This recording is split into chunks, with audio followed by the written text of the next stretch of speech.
Hello friends, आज हम लोग मेडिकल सर्जिकल नर्सिंग के कुछ क्वेश्चंस डिस्कस करेंगे और वो भी रैशनल के साथ, क्योंकि रैशनल पता होना बहुत ज़रूरी है। और हमारा सबसे पहला क्वेश्चन है, a client is scheduled for insertion of inferior vena cava filter. Nurse consult the physician about withholding which regular medication day before the surgery. Option A is warfarin sodium, option B is docusate sodium, option C is spironolactone, option D is potassium chloride. सबसे पहले हमें ये पता होना चाहिए कि inferior vena कावा को पोस्टीरियर वेना कावा भी बोला जाता है and inferior vena cava is the largest vein in our body. और ये क्या करती है, ये कैरी करती है डीऑक्सीनेटेड ब्लड को from the lower body to heart तक। और किस किस कंडीशन में इन्फीरियर वेना कावा फिल्टर्स को अप्लाई किया जाता है, इंसर्ट किया जाता है? तो कंडीशन जिनमें पेशेंट एंटीकोएगुलेंट थेरेपी को रिस्पॉन्ड नहीं कर रहा हो, ऐसी कंडीशंस, और अगर patient is diagnosed with acute venous thromboembolism, उन केसेस में पेशेंट को inferior vena cava filters insert किए जाते हैं। तो इस क्वेश्चन का जो करेक्ट आंसर है वो है वारफरिन सोडियम। हम वारफरिन सोडियम को सर्जरी से पहले विदहोल्ड करेंगे। क्योंकि ड्यूरिंग सर्जरी और सर्जरी के दौरान ऐसा कोई भी हेमरेजिक कॉम्प्लिकेशन ना अराइज हो जाए, क्योंकि warfarin sodium is an anticoagulant. तो सर्जरी के टाइम पे किसी भी ब्लीडिंग एडवर्स इफेक्ट को प्रिवेंट करने के लिए सर्जरी से पहले वारफरिन सोडियम को विदहोल्ड किया जाता है। तो नर्स को इस चीज़ के रिगार्डिंग डॉक्टर से कंसल्ट करना ज़रूरी है कि सर इसको होल्ड करना है या कैसे रखना है इस मेडिकेशन को। So this is the correct answer of this question, that is warfarin sodium. हमारा सेकेंड क्वेश्चन है, which of the following position is best for 50-year-old patient who has undergone gastrectomy? Option 4 हैं हमारे पास। Option A है supine position, option B is prone position, option C is left side position and option D is low fallers position. सबसे पहले gastrectomy होती क्या है? Gastrectomy is like, it's not like, gastrectomy is the removal of the part और the entire stomach. इसमें या तो कुछ पार्ट ऑफ स्टमक को रिमूव किया जाता है या तो एंटायर स्टमक को रिमूव कर दिया जाता है। और इसके 3 टाइप की गैस्ट्रेक्टमी होती है। पहली गैस्ट्रेक्टमी टाइप है partial gastrectomy, second is full gastrectomy and third one is the sleeve gastrectomy.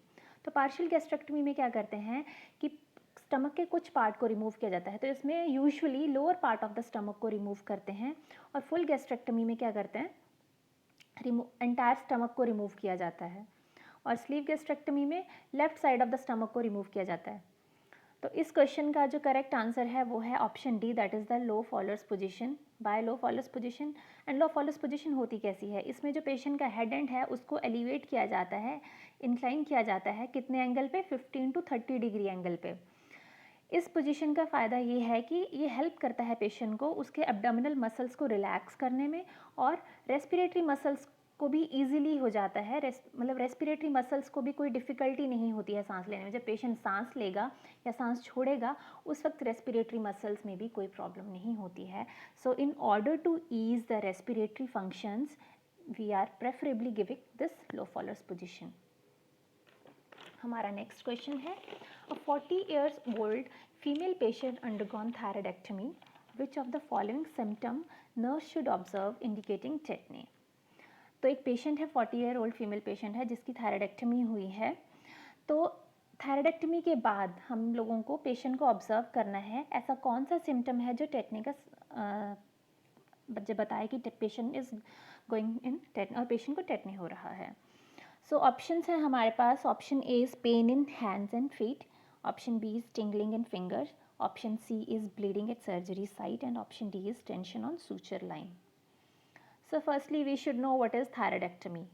Thyroidectomy में थायराइड ग्लैंड को रिमूव किया जाता है, या तो लाइक थायराइड ग्लैंड को रिमूव किया जाता है, बट उसका जो पोस्टीरियर पार्ट है, मतलब जो पैराथायराइड ग्लैंड है, वो पैराथायराइड ग्लैंड्स को रिमूव नहीं किया जाता है। बट ड्यूरिंग थायराइडेक्टमी अगर हमारा थायराइड रिमूव करते समय थायराइडेक्टमी के टाइम पे अगर पैराथायराइड ग्लैंड को कोई भी इंजरी हो जाती है या फिर एक्सीडेंटली वो रिमूव हो जाता है, तो उस केस में पेशेंट में गो इन हाइपोकैल्सीमिया। जब पेशेंट हाइपोकैल्सीमिया में जाएगा तो definitely science of tetani will arise, क्योंकि जो हमारा पैराथायराइड ग्लैंड है वो कैल्सिटोनिन हार्मोन को सिक्रीट करता है। कैल्सिटोनिन हार्मोन क्या करता है, ये रेगुलेट करता है हमारे ब्लड में सीरम कैल्शियम लेवल को, हमारे कैल्शियम लेवल को रेगुलेट करने में हेल्प करता है। सो टेटनी अराइज होने के बहुत चांसेस रहते हैं अगर पेशेंट का पैराथायरॉयड ग्लैंड इंजर हुआ है या फिर एक्सीडेंटली रिमूव हुआ है। तो इसके साइन एंड सिम्टम्स होंगे tingling in fingers. We should observe the patient for tingling sensation in fingers, और other signs of hypocalcemia like Chostek sign we should observe, or Torsus sign we should observe in the patient. So option B is the correct answer for this question.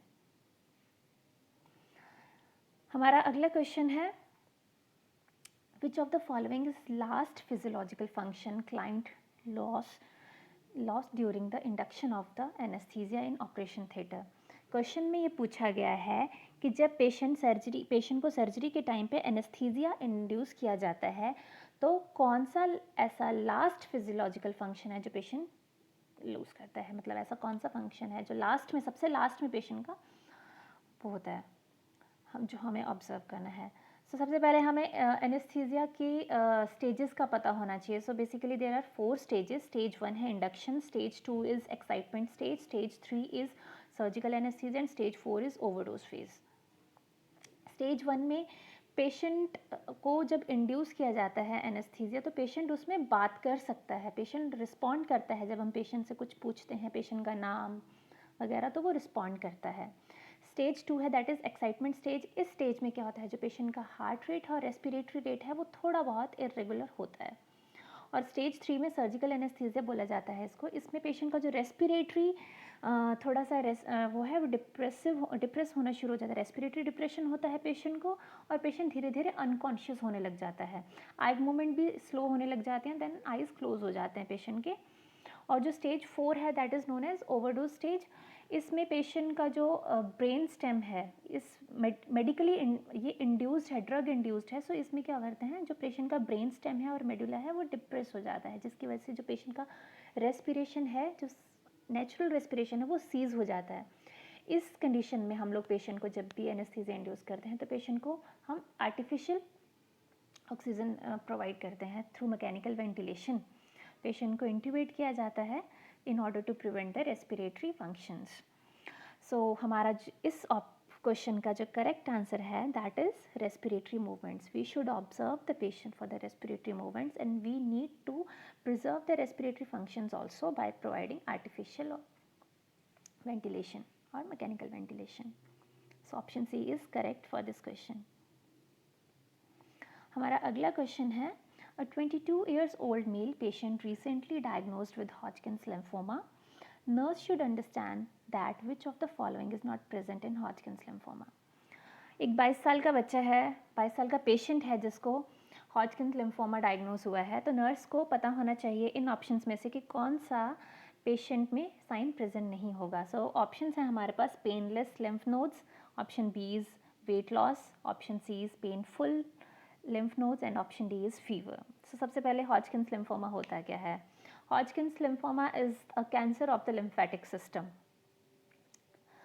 And इसमें पेशेंट during the assessment of the patient, nurse को patient को किस किस चीज़ के लिए observe करना है। इसमें जो साइन एंड सिम्टम्स अराइज होते हैं पेशेंट में वो हैं painless swollen lymph nodes and fatigued होगा पेशेंट, बहुत ही टायर्ड रहता है, पेशेंट को फीवर होता है, नाइट स्वेट्स होते हैं, और patient unexplained weight loss experience करता है, पेशेंट का वेट लॉस काफ़ी ज़्यादा होता है। तो इस क्वेश्चन का जो करेक्ट आंसर है वो है ऑप्शन सी। इसमें ऑप्शन सी है जो कि पेशेंट में प्रेजेंट नहीं होगा, क्योंकि इस कंडीशन में पेशेंट को पेनलेस सोलन लिम्फ नोड्स होती हैं, ना कि पेनफुल लिम्फ नोड्स। हमारा नेक्स्ट क्वेश्चन है, a 52-year-old patient is admitted to the hospital with recently diagnosed acute rheumatoid arthritis. Which of the following is the highest priority of the nurse while taking care of the patient? हमारा first option है prevent joint deformities, option B is assisting in accomplishing daily activities, option C is preserving joint functions and option D is relieving joint pen. वैसे तो हमारी responsibility जो है वो सारे ये जितने भी ऑप्शंस हैं ये सबके लिए बनती हैं, लेकिन इसमें हमारे क्वेश्चन में पूछा गया है which one of the following among these options which one is the highest priority of the nurse who is for the patient who is diagnosed with acute rheumatoid arthritis. सबसे पहले rheumatoid arthritis होता क्या है हमें ये भी पता होना चाहिए। तो rheumatoid arthritis is an autoimmune chronic inflammatory disorder of the joints. इसमें पेशेंट एक्सपीरियंस करता है पेनफुल स्वेलिंग होती है जॉइंट्स की, टेंडरनेस होती है वहाँ पे, और थोड़ा सा टेम्परेचर अगर हम टच करके देखें तो that is warm in touch. Joint stiffness होती है और वो स्टिफनेस बहुत ज़्यादा होती है मॉर्निंग पीरियड में। जब पेशेंट सुबह उठता है तो पेशेंट को ज़्यादा स्टिफनेस और ज़्यादा पेन होती है उस टाइम पे। सो इसमें हमारी जो प्रायोरिटी रहेगी that is relieving the pain. Joint pain को first priority is to relieve the pain of the patient, so that अगर पेशेंट का पेन रिलीव नहीं होगा तो पेशेंट कोई भी एक्टिविटी नहीं कर पाएगा, पेशेंट का कंफर्ट जोन अचीव नहीं कर पाएगा अपना। तो नर्स को सबसे पहले पेशेंट को उसका पेन है वो रिलीव करना है। तो पेशेंट का पेन हम कैसे रिलीव कर सकते हैं? प्रिस्क्राइब्ड मेडिकेशंस हैं, जैसे कि नसेड्स हो गए, स्टेरॉइड्स हो गए, पेशेंट को जो चल रहे हैं वो मेडिकेशन देने हैं। अदर देन दैट हम पेशेंट को एक काम इन्वायरमेंट प्रोवाइड करें ताकि पेशेंट को पेन ना हो किसी भी तरीके से। सो इसका ऑप्शन जो करेक्ट है that is option D, in to relieve the pain. हमारा नेक्स्ट क्वेश्चन है, which of the following is the priority nursing action to prevent aspiration in patient who begins to experience seizures during hospital admission? So option A is loosen the tight clothing, option B is using tongue depressor, option C is provide sideline position to prevent to the patient with head flexed, option D is elevate the head. So इस question का correct answer है option C, that is to provide sideline position to the patient with head flexed. Why we are giving sideline position to the patient?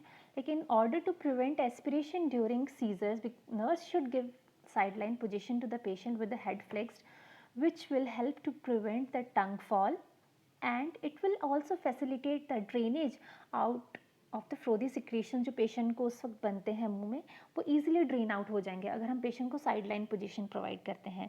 और हमें सबसे important इस चीज़ का ध्यान रखना है कि कोई भी चीज़ हमें लाइक इसमें मेंशन, अगर ऑप्शन डी देखें तो उसमें लिखा गया है कि tongue depressor, use tongue depressor, we don't have to use anything inside the patient's mouth because it may cause any kind of injury और ब्लीडिंग।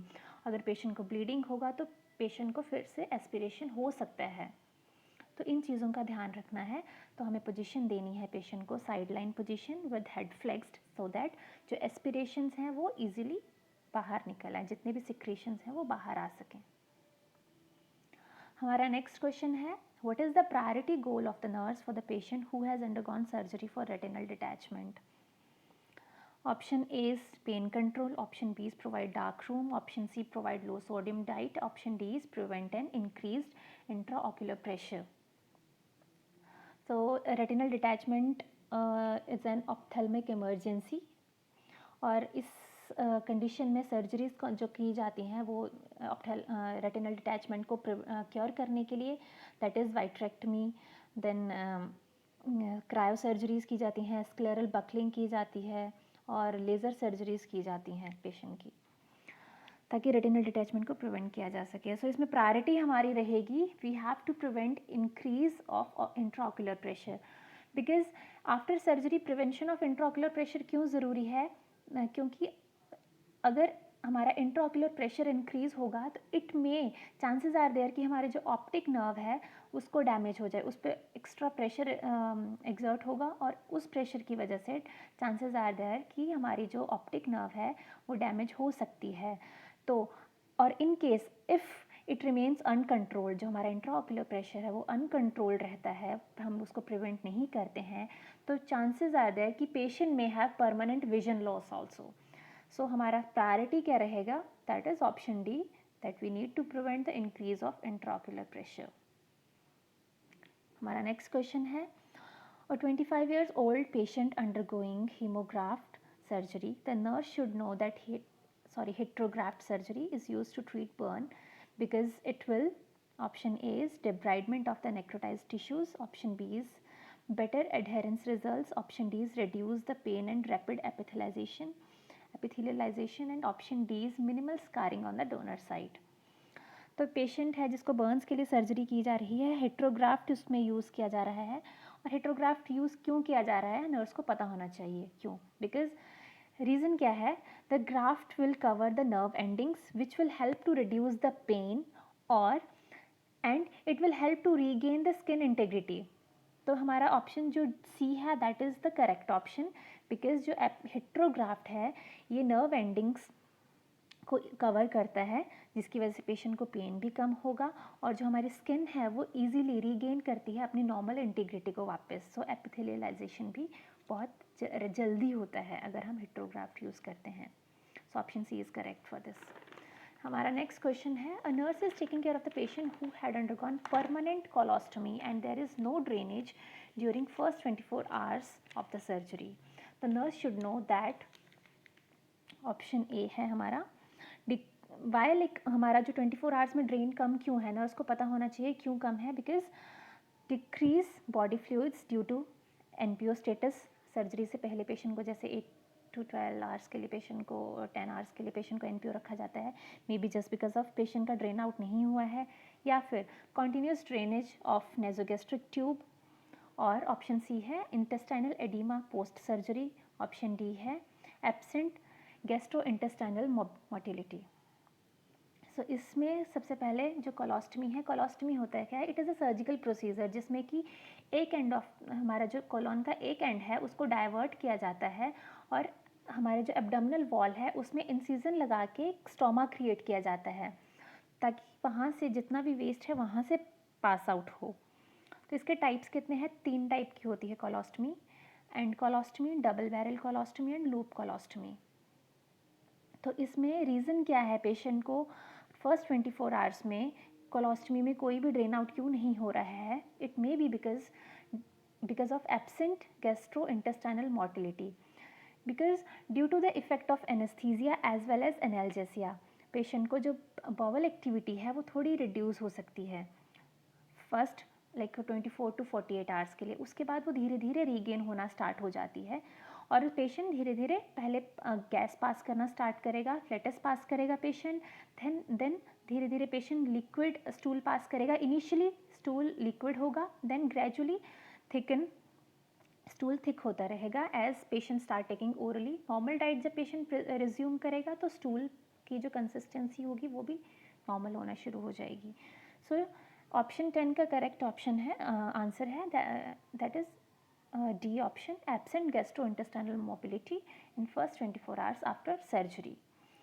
सो फ्रेंड्स, होपफुली आपको सारे क्वेश्चंस अच्छे से समझ आ गए हों, और आपको कोई भी डाउट हो प्लीज़ कमेंट बॉक्स में अपने डाउट्स को क्लियर कीजिए, पूछिए। And thank you so much for watching this video, and please don't forget to subscribe my channel for more videos. Thank you.